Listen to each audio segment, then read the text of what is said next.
Good night, ladies and gentlemen. Thank you for joining us for our second Combermere live interview. Tonight, we have none other than our very own Lieutenant Colonel, the most honorable Jeffrey Bostic, as a guest tonight. Thank you, sir, for joining us. It's a pleasure to be here. Let me start by apologizing for not being able to facilitate the program last week, but I'm glad to be here today. Thank you for joining us. Yes. Well, let's start right off, sir, with what are your memories of your early life growing up in Barbados? And would you like to share some of those experiences growing up in the heart of the city? Yes, I would certainly like to do so because, in a way, I always say to people that the best part of my life or the most enjoyable for me actually was the time that I spent growing up in the city of Bridgetown, and to be specific, in the Emerton, Chapman Lane area. That for me was perhaps the most special part of my life. And I say so because it was a time when we didn't have much in terms of finances and assets and so on, but we had a lot when it came to community spirit, and life meant something at the time, and those memories would forever remain with me, and that is why I identify every single time Gabby sings the song Emerton, because I was a boy when the bulldozers came in and pushed down the houses, as Gabby said. Yeah. So those memories of Emerton really have remained with me, and for me, it's really a part of my life that I would never forget. Great. Now as a Bridgetown man myself, they used to call us Bridgetown rats because we knew all the nooks and crannies of Subtle Street and all those places. We ran around Baxter's Road and so on. I knew that table tennis was a part of your life, and can you expand on your introduction to Youth Town and meeting such guys like Ricky Cummins, Everton Ford, Funk Goddard, Robert Earl, and Gladstone Wharton, and playing with those and Carl Seeley and those type of guys and so on? Yeah. In fact, let me go back a little. Growing up in Emerton Lane, Chapman Lane, sports was a very big thing. And I can tell you that I literally played every single sport that was available to be played at the time. Cricket, basketball, football, road tennis, and table tennis, yes. And I started to play table tennis during a summer vacation at the club in Emerton. And at that time, it was a very small building, one table tennis board, about 1,000 people were there waiting to be, to play. And once you were beaten, that was it. You were not going to get back on that board for a couple hours. Yeah. So during that time, what you did was to go and play something else, dominoes, Chinese checkers, before you could get back there. So this particular year, I think I was 12 at the time. It was a summer vacation when I started to play. And in June, July, I could hardly remain on the board because I was beaten every time and beaten badly. Wow. By September, I was winning games with people that I could not have defeated before. Yeah. By October, I was winning sets. And to be honest with you, by November, there was no one in that club that could beat me. Wow. And so then there was a natural transition because I went down to Ricks to play in the national championships at the time. And I entered the B class and I got to the semifinals, and I entered the junior championship and I got to the finals. And en route to the finals, I defeated all of the Youth Town players. Wow. Like Funk Goddard and Carl Seeley's brothers and so on. I defeated all of those. Yeah. And that was really my entry. That paved the way for me to go to Youth Town because I was invited then to Youth Town to play. And I made my way up to Youth Town, and I met a whole set of other players, and that is where my table tennis really began. I would say definitely at Youth Town. is where the development picked up a pace. Wow, good. And then the rest is history. I continued playing, and I represented Barbados that same year. I started as is in June, and I represented Barbados in the Caribbean Championships as a junior, even in Cuba, actually. Wow. And when I was around 13. Wow, Oh. that's a great accomplishment. Amazing. Great accomplishment. Yes. Very good. Now, Colonel, everybody has their roots. So I wonder if you could share with us some insight into the impact that your family had, how your parents inspired you to move on to the life that you eventually led. Well, let me start with my mother. My mother, for me, was kind of a gem in the sense that my mother had a number of children. In fact, there were about 11 of us. And I consider my mother to have been one of the greatest economists Barbados ever produced. Because she would balance everything from what to cook, how to stretch a meal, as she would say. And even though you didn't have a lot, she made sure that you had what was necessary. And there was a lot of sacrifice there on her part in terms of not buying clothes for herself and so on. And then the whole, the culture of sharing clothes as the younger sibling, the hand-me-downs, as we would say, she really was brilliant. So that was a significant influence to me, a significant impact on my life. And I did not grow up with all of my siblings because there were too many of us to live in the same house. So that in itself was a bit of an issue because obviously you grew closer to those who actually lived in the same household with you. But family-wise, I think my mother for me was the beacon and someone who really did everything for me, gave me everything that I needed. When I was at school, when I went to Combermere, she was there 100%. She was not the kind of person that would come to a farm meeting in fact, in those days, I didn't have those, but she would not have done that or come to speech there. But the support was there 24/7. And I think any and everything that I have achieved in my life, I owe to my mother. So do I. Jeffrey, growing up in the streets of Bridgetown, as I did and you did, I was a YMCA boy, you were a youth town boy.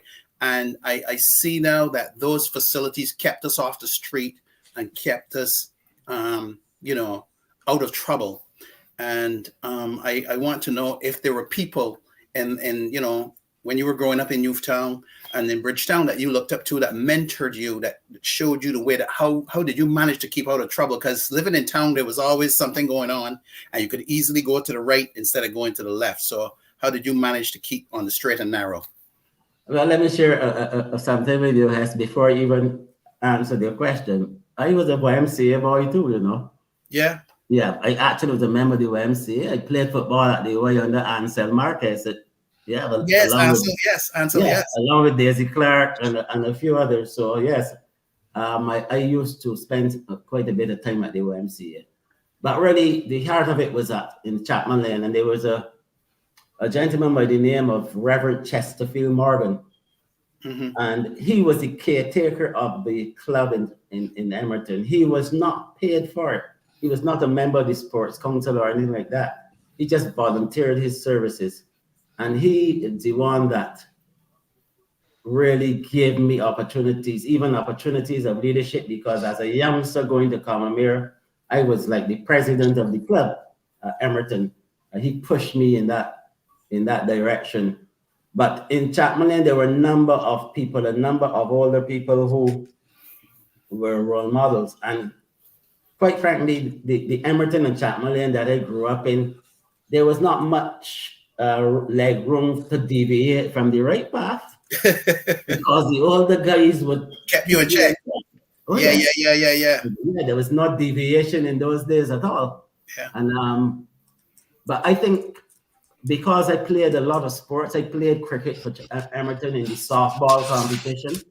I used to travel all over Barbados on Sundays with these bigger guys. People would pay my bus fare and thing because they wanted me to play, because I was supposed to be I was a mystery bowler back in those days. So the inspiration came from a number of people. The mighty Gabby would have been one for certain that I can recall. He was always there and always a prominent figure for us to look up to and so on. And then the Reverend Chesterfield Morgan, he did a lot for me and a lot for the youngsters at the time. And he was a very shrewd person, because I remember he started the Elks Old Steel Orchestra. Oh. We had a steel band in Chapman Lane, and this band was a huge band, a big band. And he was so clever that he was able to divide that band sometimes into 2 or 3 to send to play at different hotels. And I learned a lot from Reverend Chesterfield Morgan and some of the older guys who were there to guide us and I would say, to protect us as well. There was a chap by the name of Henry Adolph. Yes, that's one of my mentors. Yeah, Henry Adolph was definitely one of mine as well. Yeah. And in fact, none of the older guys could trouble me as president of the club. If I said sit down, it was sit down, because he was the enforcer. Yeah. So that kind of relationship really, I think, was very, very good and very satisfying for me. Okay. Lieutenant Colonel, what are your memories of Combermere School? Who inspired you the most? Sadly, you recently lost a dear friend and mentor, Major Patrick Skeet. Would you mind sharing any insight on the life that the impact Major Skeet had on your life? Thank you. I'll come to that last, but let me say, Combermere School was like a second home for me. I spent so much time at Combermere, even during the holidays, because I was involved in a lot of extracurricular activities, from table tennis to hockey, you name it. The band, cadet band, the cadets, the fundraising club, a whole set of things I got myself involved in. But for me, Combermere was always a very, very special place. I remember one summer vacation, I went home, and when I got home, my mother had a suitcase packed. I'm dead serious. And someone was traveling. She said, "No, that's for you." I said, "Me?" She said, "Yes." She said, "I'm giving you your suitcase because you might as well go and live up at Combermere because you always up here." Yeah, I spent a lot of time at Combermere, but Combermere for me was the place. Combermere was a place where I got to interact for the first time with a lot of colleagues or students, people my age, who were not from the city. Yes. Because in those days, Hess would recall, leaving the city was on rare occasions when you had what we would call an outing. Yeah. Excursion. Right, an excursion, going somewhere in the country. Right. So that was an experience for me, and that interaction, that was the start of the real development of Jeffrey Bostic, because you got the opportunity to meet a lot of different people from different parts of the country, and also just being at Combermere was something special, and you really felt like you belonged to something that was really a step above anything else that you had experienced before. And that was my entry into Combermere, and I enjoyed Combermere, enjoyed the culture of the school, even the fact that as a schoolboy dressing khaki, that you couldn't go up on the 3rd floor. That was unheard of. And if you got on the Bachal bus wearing khaki, you had to sit in the front of the bus and not at the back, because that was those things were for the more senior students, and that kind of discipline and hierarchical structure, even though it was informal, I think was really something wonderful for me. But the person that really got to me at Combermere initially was Dayton Maynard, Colonel Dayton Maynard. As a teacher, he taught me English. He was in charge of the cadets and so forth. And he he was really like a father figure. That's the only way I can explain it. In fact, he was my father, so to speak. I'm telling you, in a lot of ways, and I owe so much to him. Um, I could never ever repay that debt that he Maynard. And of course, Patrick Skeet was his protege. Patrick, obviously a younger man. He was in the cadets with me. He was senior to me, and we just became good friends. And even when he left school and returned as a teacher, we remained in close contact. And Patrick also was very, very good for me and to all of us in my age group at the time. So those two were very inspirational. And then you met a whole set of teachers who were just there for you, and teachers that you knew you could go to the staff room at any time of the day at lunchtime and stand up outside the door, and someone will see you and come to you. And if you want a teacher to chat with, somebody will come and chat with you.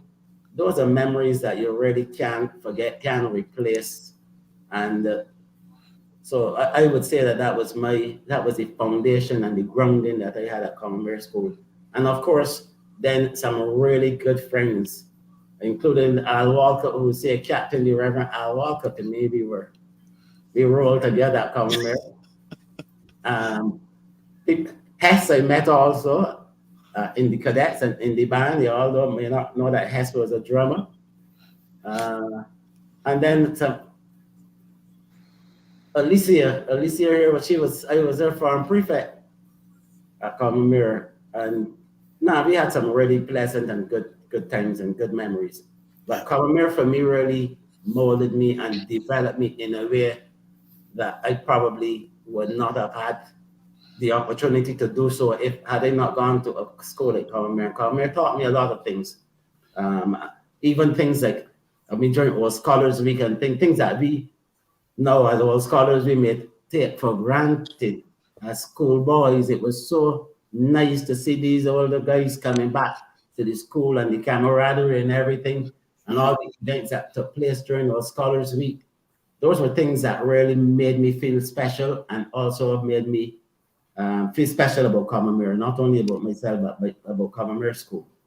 Awesome, thank you. And speaking of the cadets, we were in the cadets. Charlie was in the band with us also. Yeah. Can you expand and let people know what instrument you played? Right. Well, when I started in the band, Neil Haynes was the drum major at the time. Yes. And I started by playing the tenor drum. Mm. And then I graduated from the tenor drum to the oboe. Yes, I remember that. Yeah, I was the only oboist in the school. Wow.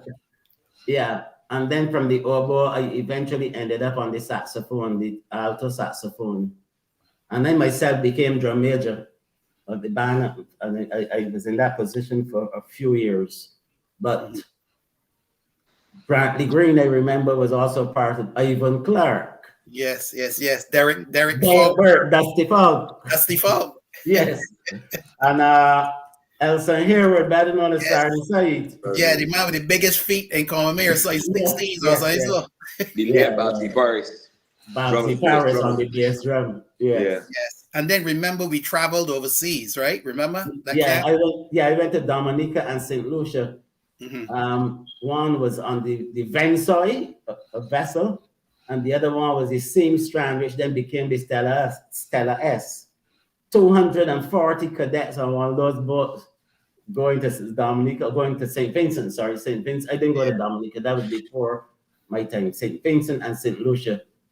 Those were my two trips. Caswell Franklin was on those trips as well.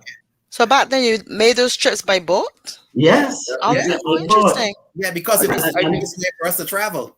Yeah, and the interesting thing about it is it was on a boat called the Independence. The Independence? Okay. Yeah. And I remember going to the Pier Head, which became Willoughby Fort. And that is where the vessels would berth in order for us to board. And Colonel Leonard Barnfield at the time was the commanding officer of the Barbados Regiment. And he would stand up right outside the boat thing before you could get on and inspect everybody. And he would come down the line, haircut, haircut, which meant that you couldn't get on the boat until you got a haircut. Borderline also meant you better go and get your haircut. And at that time, we wanted to board the vessel so much that even if a piece of broken bottles with somebody scraping your head, we would have accepted at the time. Yeah. Oh my gosh. Yeah. Since we're on the regiment, we have Captain, the Reverend Al Walcott in the studio. Yeah. Who's here to ask you any questions or discuss your life in the military at Combermerian Cadets. And I leave Al to speak to us. Thank you, Al. Yes, good night. Right, most honorable. What I remember, you go back to the cadet days where we would have, I know you were ahead of me at school. Yeah. But I remember that we almost like joined the cadets in the same time, more or less, and would have gone through BT and APC and those things. I don't think that those are things that we used to do. With Patrick and even like the Strawns and all that, we used to do all these route marches. Yes. A lot of camps out in the Biziks and those places. Yep. And if you could, I know you got a better memory than me. But one of the signature things that we know Colonel Maynard used to arrange, and then Patrick as well, were those displays out in the country. Yeah. Where we had the band, which you guys used to do your displays, but then there were the cadets who used to do these drills, precision type of drills. Yes. Which I think would have shaped us well for the military when we all in I think it was 1980. 80. All right, when we joined Colonel Maynard, he was the one who put us all together. Yourself, me, Fuzzy, and who was the other person? Never Graphic, right? All of us, right? And we then you went to Sandhurst, a little bit Kirk, and myself and Alvin, we went to Canada. We still used to communicate a lot and try to encourage each other through the different training that we had, which was a good, and basically we would have had those rivalries basically to say which is the better training establishment.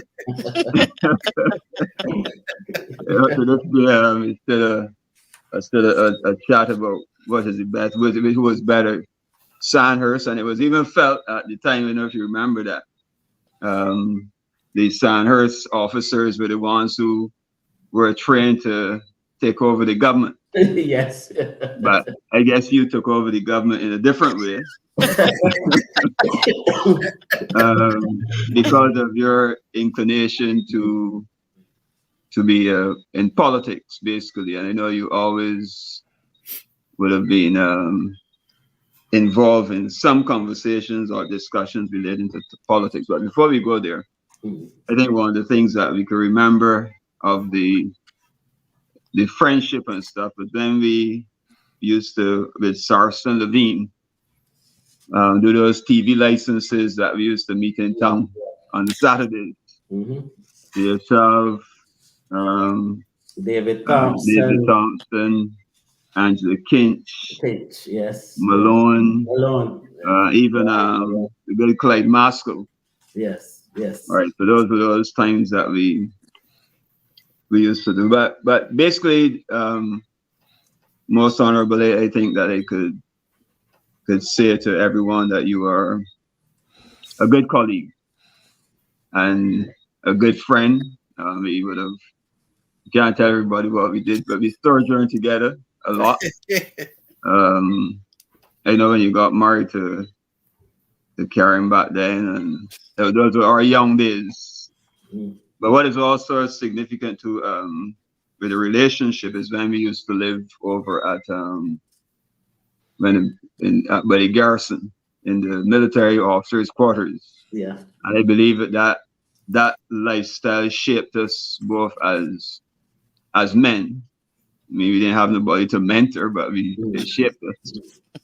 And also it shaped our military careers because our careers were basically focused on the military, living in and mentoring and building young men and women as military persons, and you really took a good leadership in that as well. But also for younger officers, where you would have helped in some, even like Mark Hintz and the Greg Branham, the former chief Glenn of staff, Granum.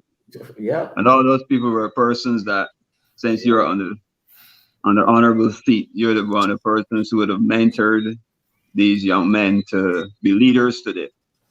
So I salute you there. I will stop talking, otherwise I'll keep preaching. But I just thank you for the friendship. Thank you that we still we don't communicate that often, but if we reach out, we always would help each other if we need to, or just a kind word or whatever. So thank you. God's blessings upon you. I know that in the political side, I believe that in looking at it, I probably didn't tell you, but I believe that we ain't talk about the book yet, but I'll go there one time, because I believe that the appointment to be the Minister of Health was part of a God ordained moment for your life.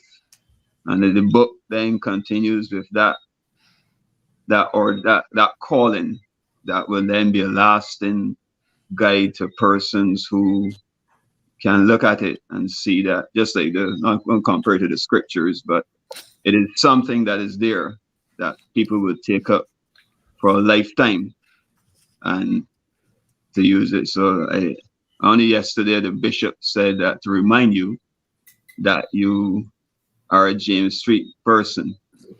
You're a Methodist and you should return. So you keep promising, but you should. But I'll stop there. But blessings upon you, my brother. Yeah, thank you. But I will go back there though to the cadet days, because there are two things that I just wanted to mention there.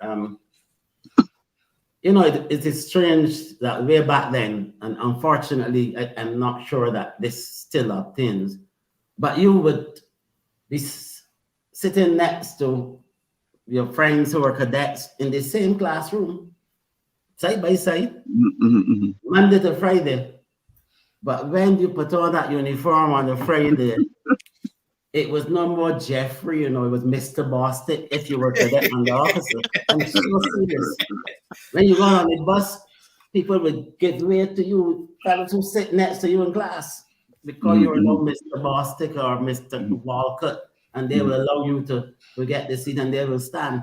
And that was something that was very, very prevalent at Combermere School during those times. And I think that was a very, very wonderful thing.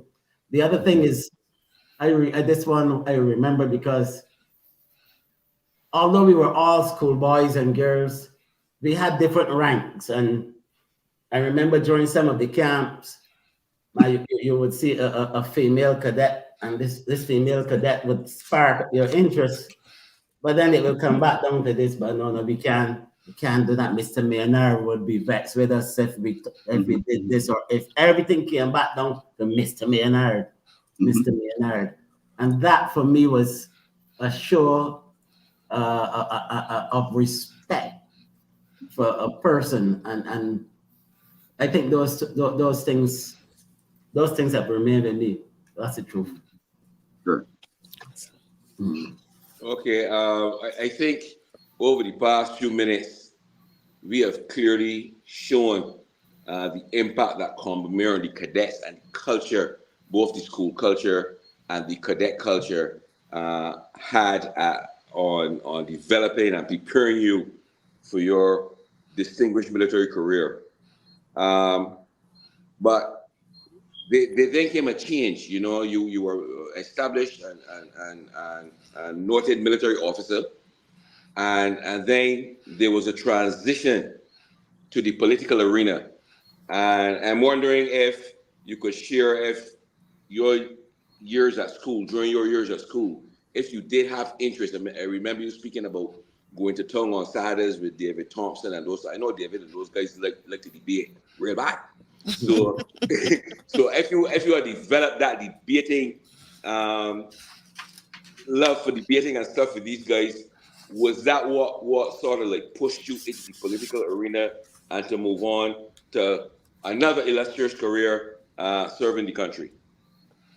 Believe it or not, I had no desire while I was at school to actually become involved in elective politics, although I did enjoy politics. And as Al said earlier, well, we had a lot of heated discussions at school. Obviously, David Thompson was on one side from back then, and I was on another. And I was from town, and he was from out of town, because I can't really call Fitzvillage the country, but although to some extent we consider any place that far to be country. So those kind of battles did take place. And I recall that we actually had mock elections at Combermere School. We had political parties at school with mock elections. David Thompson led one party. The one I was in was led by Neville Brackett, the Students' Democratic Party. I was a candidate. We had elections, we voted. I remember David Thompson, he was head boy at the time. And during the period of elections, not one person got put in detention. Hey. Whoa. Yeah. That's a shrewd political move, my man. Yeah. We produced manifestos, documents. And then we had, after the election and so forth, then we had a budget. Where Ezra Ali was the speaker of the house, and the budget, it was very, very interesting, honestly. So we had that kind of Who won those elections, Jeffrey? Who won the election? Thompson's party won, and I'll tell you why. Before our manifesto came out, Thompson knew the entire manifesto. He had somebody, I think it was Malcolm Smith, that he planted in our party, who would feed him with all of the information. And he won the election. Oh but my gosh. Outside of that, no, there was no desire to become involved in elective politics.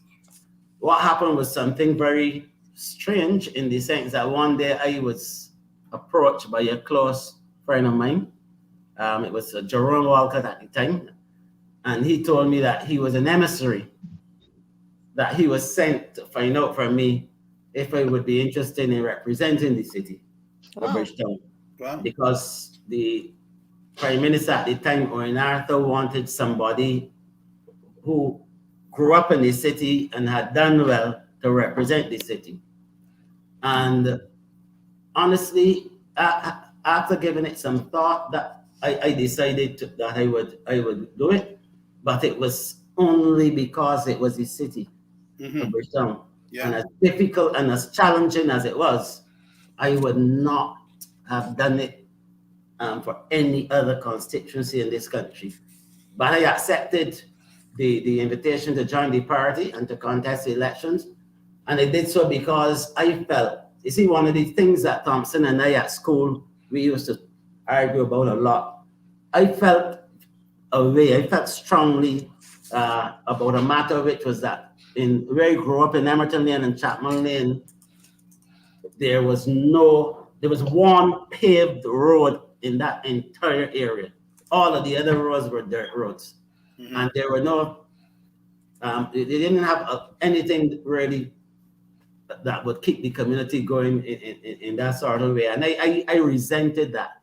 I resented the fact that nothing happened for the people in the city of Bridgetown. And I took the opportunity. I felt that I could make a difference. And my activities were limited to Chapman. And as I told you earlier, I was a member of the YMCA. I was also a youth town. Yeah. So I saw the city from different angles, and I felt that the city needed some help, and I felt that perhaps I would have been able to make a difference, and that is the only reason that I got involved in politics.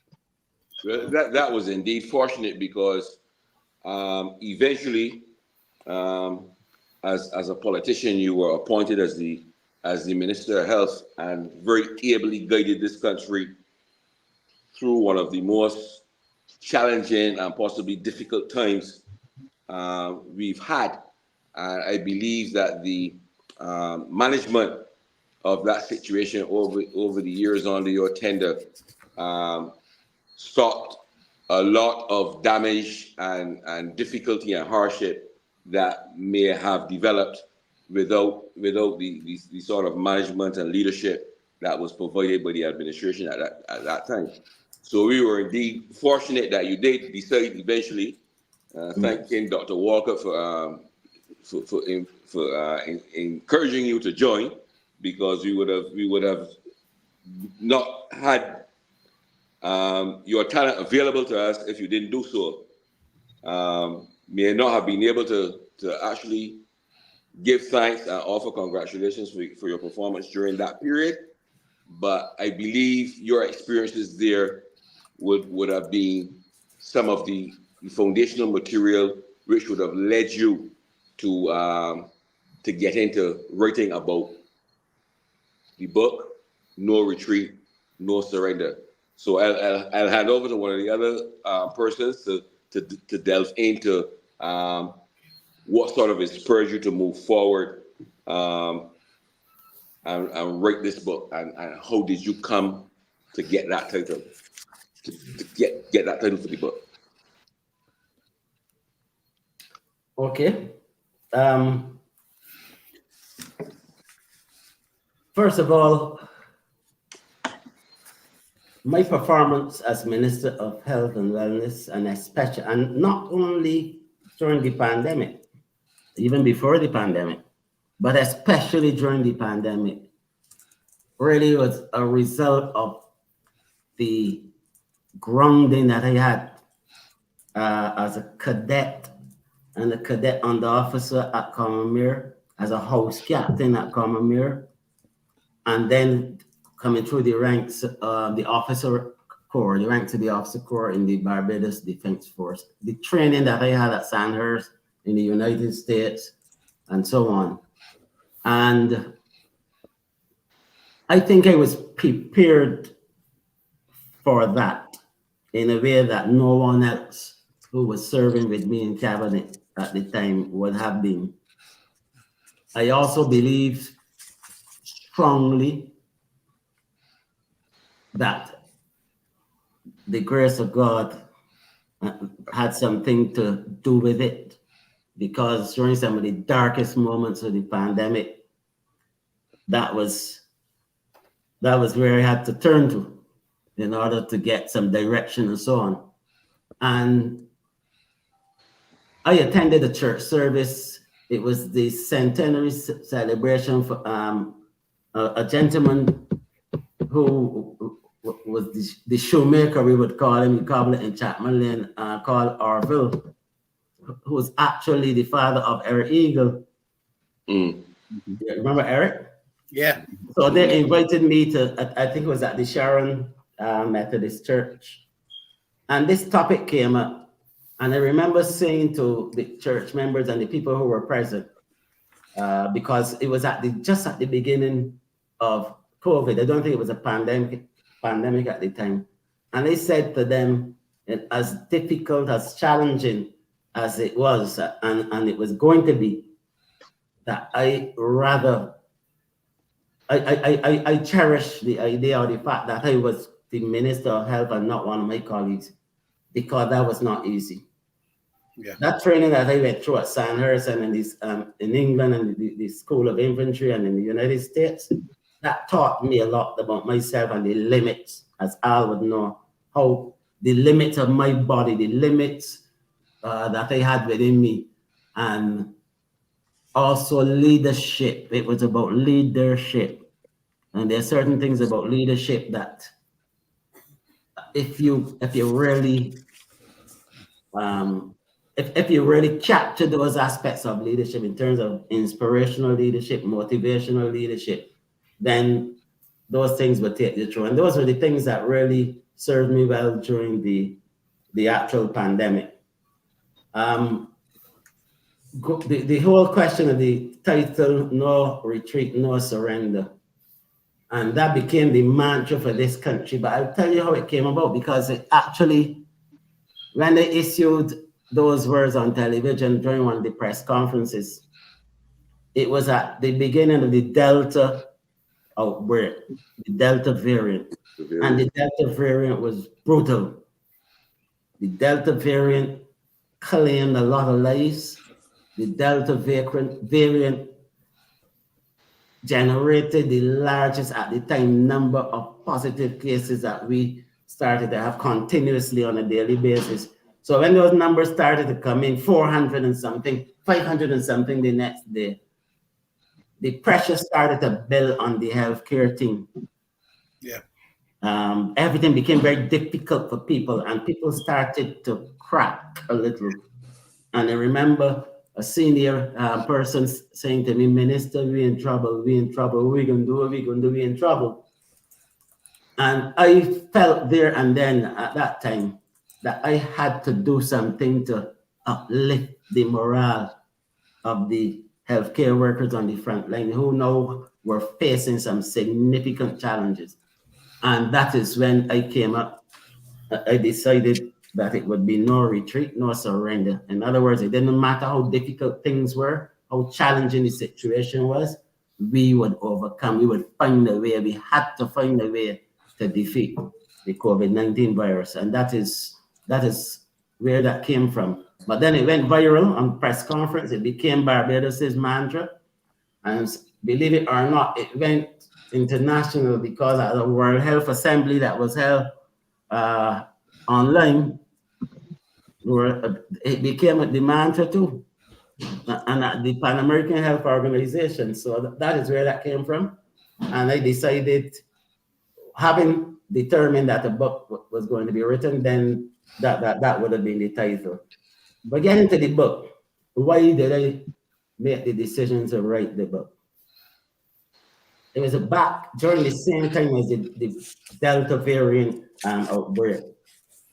And I saw some things happening in this country that really woke me up in a sense. I mean, we were under so much pressure, not only the Ministry of Health, but I mean the country as a whole, people. But I saw a determination, a resilience, a commitment in Barbadians. I saw people, there were a few people who did not adhere to the protocols and so on, but most people did. I saw people coming together who had very little, but coming together to give to those who had nothing at all. People needed help, and Barbadians were helping. And the healthcare workers, people were out, flat out, but they would continue to go, continue to work. And then I told myself, and I remember saying to Dr. Anton Best and a few others at the time who were with me, that the heroic efforts of Barbadians during the COVID-19 pandemic must never be forgotten. Yeah. And that the effort had to be documented. And that is when I decided that I would write the book. Wow.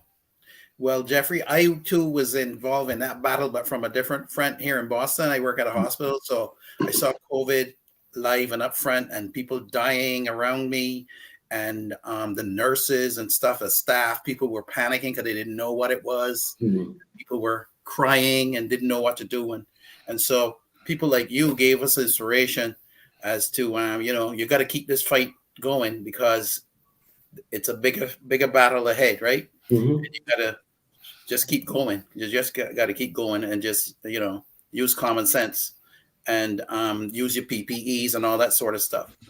I think Barbados also made a difference with the cruise industry because there were a lot of cruise ships that came that were rejected from other ports that Barbados said, no, you could come and you could dock here and we will take care of you. Yeah. So you expand on that a little bit? Yeah, that was very important. And to be honest with you, that was a bit of a touch and go in the beginning because once word got out that some of the cruise ships were actually more or less quarantine centers because of the outbreaks on the cruise ships. And this is globally. It created some issues for us here in Barbados at the port. We had a situation where workers stopped working. People didn't even want to touch the ropes of these vessels. And it was not because they were being wicked or devious or anything. It was simple fear. Yeah. Not knowing. And so that created some problems. So anyhow, we went ahead. The Prime Minister determined that, we have to provide humanitarian assistance. And it was up to us then to find the ways to deal with it. And initially, the boats, the cruise ships would dock offshore. And we would send a Coast Guard vessel with Dr. Singh and a couple other people from the Defense Force who would actually go and do a transfer up the rope of the cruise ship onto the vessel to do an inspection and also to provide some assistance to the persons. And those persons who were positive, for example, we would bring them off and we would put them in isolation, and the others would go into quarantine. And it then got bigger and bigger because more and more vessels came. And then we had the issue of repatriation, getting those people off the vessels to the airport so that they could depart, including crew members who had to change over. So we then developed what we call a sterile corridor, where persons they did all of the immigration work at the port that would have been done at the airport. And we had buses, coaches with drivers, civilian drivers who were trained by the Ministry of Health. They were outfitted by the ministry, and they were taken along this corridor straight to the airport, straight onto the plane so that they could depart Barbados. So that was one of the things that we did. Jeffrey, we want to get into a pictorial review of your life, but before we do that,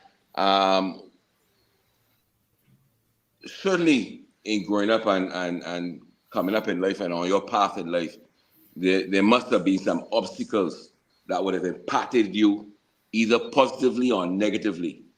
Can you give us some insight into that and how you manage these things in going forward with your life?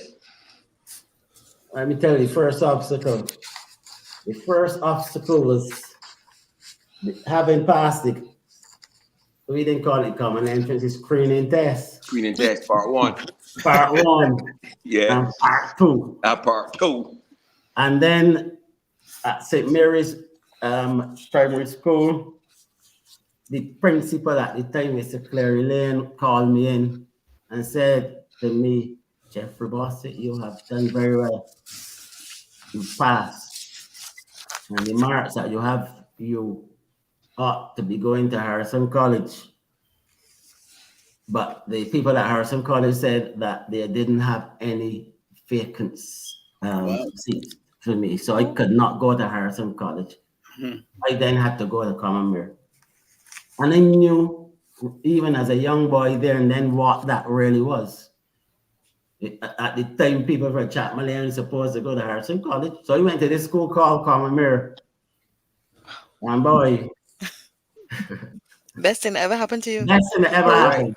Remember, at the end of first form, Best thing I was given an offer to do some tests to go to Harrison College with myself and a guy called Ruben Bailey. Yes, Ruben. Bailey, he decided he will go. He left and he went to Harrison College. I told him, no, I'm staying right here at this Combermere. I love this school. I want nothing to do with Harrison College. But that was the first challenge, though. And it had to do with where I live. And that's a stigma that not only affected me, but affected people from the area and even some other parts of the city, even in terms of getting a job. So that was the first obstacle that I had. After that, the other obstacles, there were problems, but I wouldn't consider them to have been obstacles because they were just challenges to be overcome, to be honest. Okay. So that means that Lady Luck is a Combermerian. Yes, yeah. I don't know if we can start Most reviewing. honorable, if you could just give us a quick peek. I know the time is going, but I know we could talk about Grenada and the experience, especially from your end, because you would have been like the ADC to the chief of staff and the Brigadier Lewis and those. Let's give it to the people at that, so at least you could, in terms of another theater, that was a challenging one. Yeah, Grenada was a challenging one because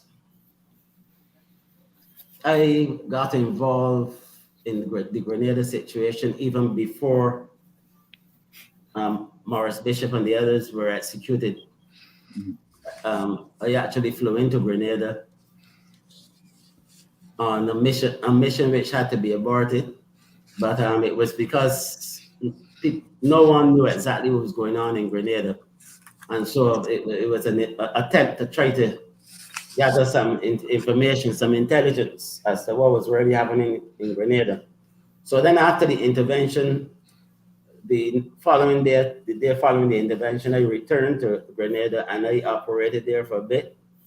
And the experience there, again, was really a tremendous one for me because it was the first time that I would have been deployed into what was a hot zone.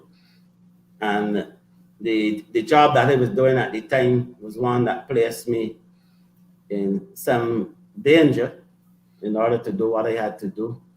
But in the end, it was a very rewarding and valuable experience for me. I got to really appreciate Barbados a lot. Having spent some time there in Grenada, got to appreciate Barbados a lot more. And I think that was a stepping stone for me in terms of the operational side of my military career. Thank you. All right. So we will begin the slideshow of these photos, Mm-hmm. and then you can comment as they go by. Yeah. Oh, there. Yeah, that's one. I can see myself there on the front right, kneeling, and there's some people there that Mala. I can see Mala in the back. Yeah. And that's Wayne Bailey, who was Reuben Bailey's brother. Do you remember what form this was? What class this was? This would have been, I suspect this would have been either second or third form. Because the guys there, some guys in the back in ties. Yes, I think this was third form. I believe it was third form. Either second or third form. In third form, you could wear long pants and a tie back then? No, fourth. You got to be fourth. But I mean, some are in KK short pants and some are in long pants. We were in It's short a combination. pants. These are people that had stopped down, I think. Yes. Oh. Yeah. Okay, so they were allowed to wear long pants based on the size. Yeah. They had a guy called Big Bird. Big Bird. Awesome, man. Yeah. Yeah. You remember him? Yeah. From Village there back of Welch's, yeah. Yeah, that's right. Mm-hmm. But yeah, this is some memories there. Some people there. Wayne Seal is there. Yeah. And notice that most of the guys had a lot of hair then. Yeah, but then Afro was the thing, man. Afro picks in the industrial arts. And you make your own Afro comb in the industrial arts, my son was already making Afro combs, you know. Correct. Mm-hmm. Yeah, this is me inspecting some troops. I think this was probably a recruit group that I was inspecting at the time of soldiers. I probably was commanding officer of the regiment. This is Independence Day parade. I was a parade commander. And this was a special parade. I think it was a cadet parade or something that ended at Empire Club. Mm-hmm. Yeah, and those are the officers there you see. Well, Colonel Maynard is there in the middle. Next to him is Curtly Archer, then myself. And then the cadet officers, well, Gay Griffith is the one on the extreme right, Kurt Tate, Randall Sandyford, and the guy with the red sash is actually Commodore Sherlin, the Sergeant Major. I think that's him. Yeah, at the time. Yes, it is. Yeah. And this is when I was commanding officer of the regiment, presenting an award to the late Captain David Hope Taylor, another Combermerian. Yeah. And this is a gathering of old men. Yeah. This is at some old scholars event. It's a church service. Yeah. That's air there. Oh, and that is that genius called Jeffrey Bostic. And you know that we had a table tennis team at Combermere that played unbeaten in inter-school table tennis for 5 years. True. Unbeaten. Remember that? Wow. Yeah, Ralph Holder, Oliver Haynes. Yeah. Yeah, these are children, grandchildren, and children and grandchildren. Those are my two oldest daughters. That would have been a swearing in of Parliament. Graduation for my first daughter from Caverville. Second daughter's wedding. Dapper hat there, sir. Yeah, I know. I know. This was the day that the cabinet was sworn in after the return of the Barbados Party to government. So I was taking the oath before the then Governor General. And this is the book. The launch in this book, No Retreat, No Surrender. This particular one took place in New York. And because I started a book tour, it started with New York, and then going on to about another 7 cities, and then do another 3 in Canada, Toronto, and Montreal, and Ottawa.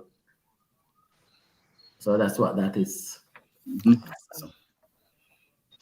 Okay, we would like to sort of wrap up things. So just got a couple of questions that are left. Of course, you can give us, if you would like to give us an insight into any future plans, since you have successfully changed careers from the military to the political arena. What's ahead? What new adventures lie on the horizon for you? Well, put it this way. Sometimes I have learned in life that sometimes you don't have any control over those things. Things happen. But for me, at the moment, I am comfortable in where I am and what I'm doing. The decision to retire from politics was a simple and easy one.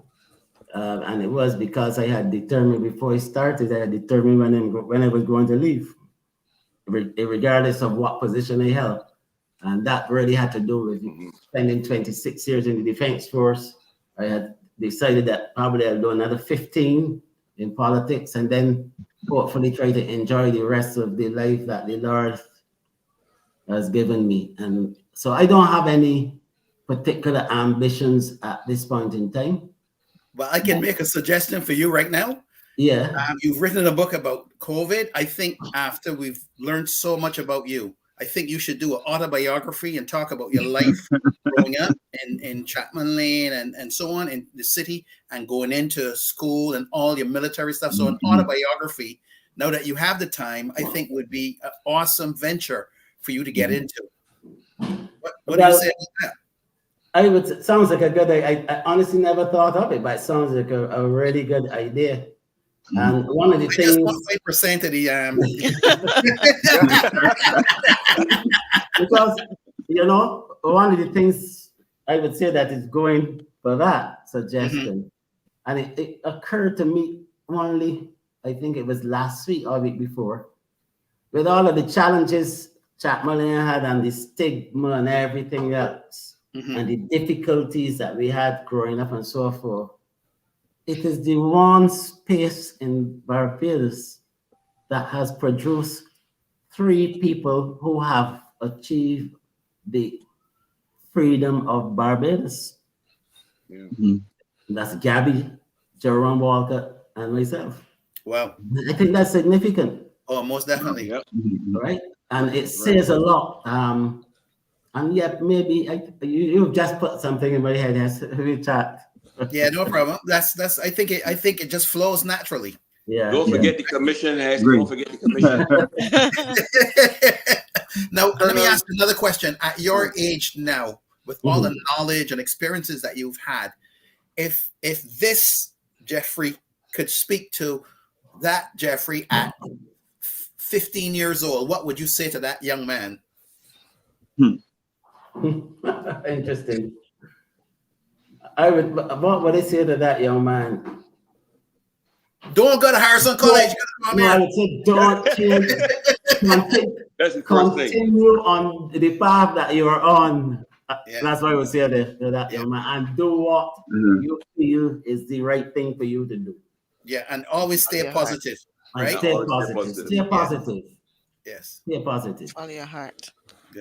So know that your time is your own.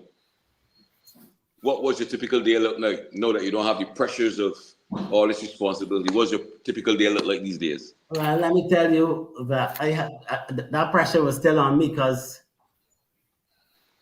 it was a struggle in the end trying to finish the book. Okay. And I actually do some contract work for the Pan American Health Organization. And I reached a point where the two were colliding, and that really caused me, again, some very difficult and challenging times trying to battle or deal with the two. But that is kind of over now.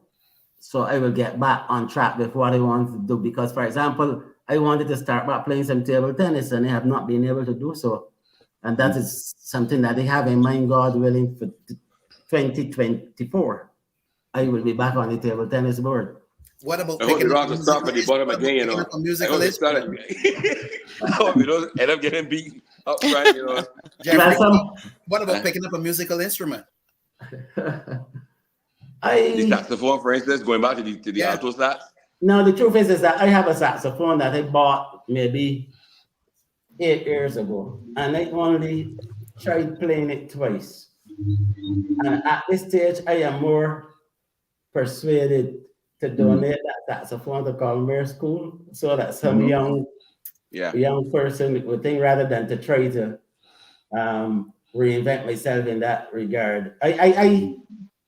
For me, I would say that, no, I would say that one I would allow to pass. But the table tennis for sure, I intend to play table tennis again and to compete. Okay. What about champion a revival of the Combermere table tennis discipline? Maybe you could look at. I was chatting with I don't remember, it was someone during it was Scholars Week on that same matter, because I've been really disappointed to see that there's no table tennis that's being played during our Scholars Week, and probably not being played at the school, with the amount of Combermerians who are still actively involved in table tennis. There's still a lot of Combermerians that are playing. Shannon Duglin is still playing at the highest level, and a number of other people, even Trevor Brown. Trevor Brown, he's still playing a lot of table tennis, but for some reason, I think it has to do with the retirement of Charles Lovell. Yeah, Charles Lovell used to keep the game going at Combermere after me. And that is something that I would definitely love to be able to do. So there's only one table. There's only one table, so we need to look at getting that. Yeah, we can get because I we can do something about that. We can chat about that, Al, because I can get No some of problem. the other guys, like Ralph Holder and so forth, to contribute, and we could get another table and we can get something going at All right, brother. Combermerian. Yeah. Thank you all. Unfortunately, we have come to the end of our episode of Combermere Live. Lieutenant Colonel Bostic, it has truly been a Most pleasure to honorable. connect with you and to hear about your outstanding achievements both as an officer and a gentleman, a politician, and now an author. So I would like to extend. Not in my wildest dreams, but life is so funny. Yes. So you've made some bold career changes and you've excelled in them all. So I wish to say to you, congratulations again, up and on. Thank you, sir. Thank you Good very night, much. everyone. I will salute Thank you. And I will say to I'll walk at the chairman that once things get a certain way in terms of sales with this book, it's my intention to make a donation to Combermere School. Thank you, sir. Awesome. School will love it. Thank Merry you. Christmas to you. Blessings.